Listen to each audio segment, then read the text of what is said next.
On a regular Monday morning, the bank was bustling with activity as customers conducted their transactions in an atmosphere of professionalism and formality. Among the crowd, Aja, a black woman and the newly appointed branch president, walked in wearing a casual outfit, jeans, a simple jacket, and sneakers. Her unassuming yet confident appearance stood out against the polished, luxurious surroundings of the bank. The room's energy changed slightly as Aja walked in. Workers behind the counter glanced at one another, their faces showing a mixture of surprise and veiled disapproval. Inquisitive and uneasy, other patrons in the waiting room started chatting among themselves, and some of them were openly staring. Her informal clothing appeared to be at odds with the formality expected in this setting. Aja maintained her composure in the face of mounting strain. Even though she could obviously hear the murmuring surrounding her, she seemed unfazed. She could hear a mutter in the crowd that said, "She must have come to the wrong place." Ignoring the jest, Aja strode silently in the direction of the counter. Even as the implicit prejudices in the room became more apparent, there was a serene assurance in every action. Aja was greeted at the counter by Amanda, a teller, whose face instantly conveyed annoyance and contempt. With a slight sarcastic grin, Amanda leaned forward, observing Aja's casual clothing and speculating about her. "Pardon me," she began cynically. "Are you here to take out a loan?" "Unfortunately, the bank has ran out of money today." Her remarks were tinged with hardly concealed disdain, and when she looked over Aja's shoulder at her coworkers, some of them gave a small laugh, obviously amused by the comment. Aja said nothing, her composure unflinching. Amanda's tone sharpened as she proceeded, emboldened by Aja's lack of response. "Perhaps you should wait outside," she added in a mockingly courteous manner. "And if there's time at all, we'll call you if we have time to meet you." Other staff members were smirking and glancing at her, their amusement hardly contained. It seemed as though Aja had been deprived of the respect and decency that each and every client was entitled to base solely on her appearance. Despite the obvious mockery, Aja refrained from reacting angrily. Rather, she watched in silence, her eyes narrowing, not out of outrage but with a touch of determination. Amanda persisted, interpreting her quiet as a sign of surrender. "I assume you're here to apply for a benefit of some sort. Otherwise, you might be at the incorrect spot." Her condescending remarks caused more of her peers to stifle their laughter. To them, Aja was an object of interest and amusement, rather than a person deserving of respect. Aja, still composed, said at last in a forceful but steady voice, "I'm not here to borrow money." Even though her remark was straightforward, it briefly stopped the room as Amanda and the others stared at her in astonishment and amazement, unable to understand Aja's serene assurance. Amanda's face became stern. "I'll have to call security if you don't leave," she added, slightly increasing her voice. The room grew more tense, but Aja's determination did not waver.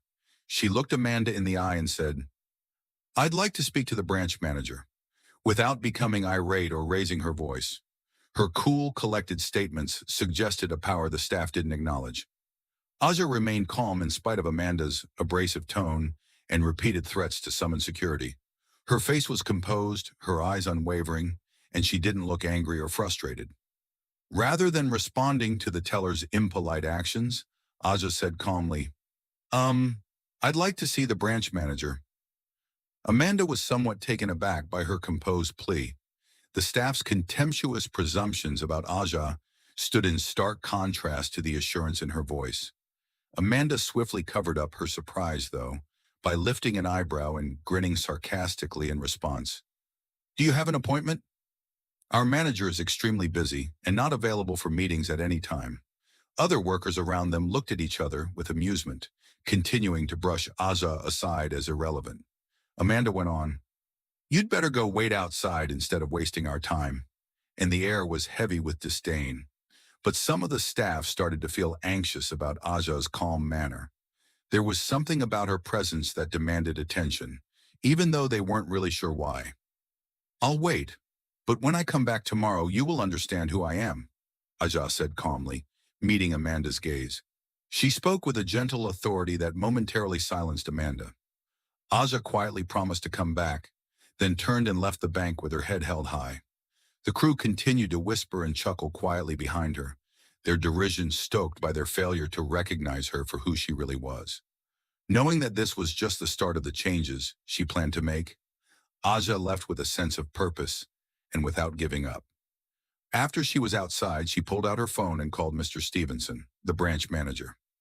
As she introduced herself, there was a seriousness in her voice, which was firm but calm. "This is Aja. Hello, Mr. Stevenson. I need to talk about an event that happened at your branch, and I just left." Unexpectedly, Mr. Stevenson remembered her name right away. Although he was aware of her recent appointment, he had not anticipated her surprise visit. "Did you just visit my branch, Aja?" "What happened?" he inquired in a worried tone. Aja gave a detailed account of her encounter, detailing the staff's impolite and prejudiced actions. She underlined, "This isn't just a personal matter. It reflects a deeper issue within the culture of your branch." Mr. Stevenson was very upset and shocked by what she said. He was astounded when Aja described the contemptuous and prejudiced treatment she had experienced at his branch. He was shocked and extremely sorry, and he found it difficult to comprehend how such unprofessional behavior, particularly against the person assigned to head the branch, could have happened. He uttered the words, "Aja, I am truly sorry for what you went through," in a ton of regret. "I've heard minor complaints about the staff's behavior before, but I never imagined it could be this severe here. This isn't just about me. It's about the culture here, a culture that allows such blatant disrespect and bias to go unchecked," Aja said calmly but resolutely. "I can only imagine how other customers could feel if this is how I was handled." Mr. Stevenson promptly consented to act after realizing the seriousness of the issue. "You're entirely correct, Aja. We must deal with this right away," he stated in a loud and determined voice. "Tomorrow morning, I'll set up a meeting with every employee. You'll be able to address the team directly and establish the tone for what this branch should become." Feeling that this was the first step toward real transformation, Aja thanked him and hung up. When all of the bank employees assembled for the staff meeting the following morning, the atmosphere in the conference room was strained. As they pondered the reason for the meeting, the room was filled with whispers and interested looks. The suspense was increased by Mr. Stevenson's silence, sitting at the head of the table in his unreadable countenance. Aja walked confidently into the room as the door opened. She was instantly identified by the staff as the woman they had made fun of the day before. Some sat transfixed, not knowing what to anticipate, while others started whispering in surprise. Aja moved to the head of the table without thinking, set her things down, and sat down in the chair that was customarily Mr. Stevenson's. Mr. Stevenson stepped up and spoke to the group, and the room went quiet. "Everyone, I'd like you to meet Aja, our new branch president." The room was rocked by what he said. The staff members who had made fun of her the previous day became pale, their shame evident on their faces. Aja's presence demanded attention as she looked around the room with a composed yet strong gaze. She had picked this time to demonstrate her leadership and indicate that change was imminent rather than to seek retribution. With a composed yet commanding tone, Aja opened her speech by looking around the room at the staff members who were now seated in uncomfortable silence. "Yesterday, I walked into this bank as a regular customer," she said. "I didn't have on a suit or any other important attire. Not only was what I went through disappointing, but it also reflected the ethos of this branch." Several employees bowed their heads, their former confidence now replaced by humiliation, as her words lingered in the air, weighted with significance. Aja went on, "I was judged, ridiculed, and thrown out, not as a valued client, but as someone who didn't deserve any respect. It's a systemic issue rather than only a personal one if you treat individuals in this way, based solely on their appearance." Aja's tone remained calm and sympathetic, despite the seriousness of what she was saying. "I have no intention of punishing anyone. I'm here to give you a chance to transform how you view and interact with people, to create an environment where each client and worker feels appreciated and cherished." She looked around the room to make sure everyone heard what she had to say. "This branch could be improved, but it begins with you. Today marks the beginning of change, and I anticipate that we will all be able to meet the challenge. As Aja moved from discussing the past to laying out her plans for the future, her tone became more strong. She started by saying, "From now on, everyone who enters this bank, whether they are a client, a coworker, or someone else, will be treated with dignity, equity, and professionalism. Exceptions will not be made." Her gaze went steadily around the room as she waited to allow her words to fully register. This is not the place for discrimination, judgment, or dismissive behavior based on someone's history, gender, ethnicity, or appearance.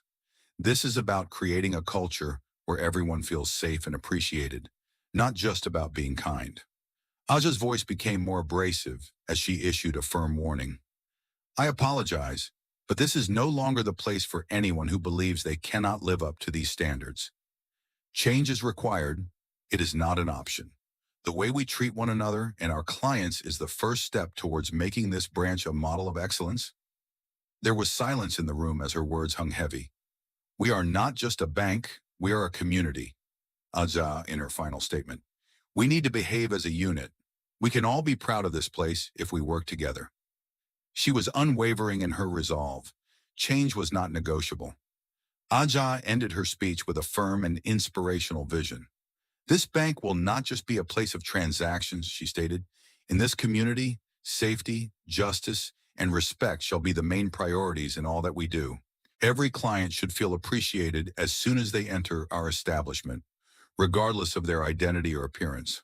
Her tone struck a mix between firmness and compassion, and her remarks held a weight that left no space for doubt. This is about transforming our society, not just about altering behavior.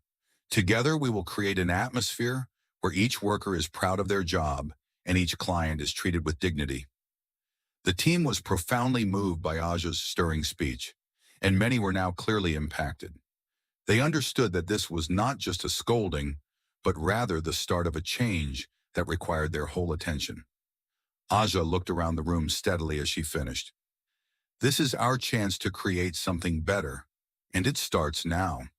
Her vision, which had a significant impact on the team and signaled that change was now required rather than optional, signaled the beginning of a new age. Thanks for watching, and don't forget to hit the like button and subscribe for more captivating stories.